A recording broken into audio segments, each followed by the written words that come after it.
dahil naririto ngayon na nasa kaiba't ibang dako.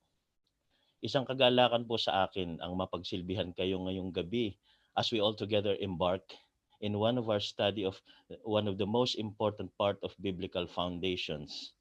At it is also the fact that I am very gracious to God and humbled by this opportunity to serve Him. Tunay nga po na sa Panginoon Diyos lamang ang lahat ng kapurihan at kaluwalhatian. Ang pag-aaralan po natin ngayong gabi sa ating ikahuling sesyon ng Systematic Theology ay tungkol sa tao. It's about man, it's about us, and our condition and standing in front of a holy and a righteous God.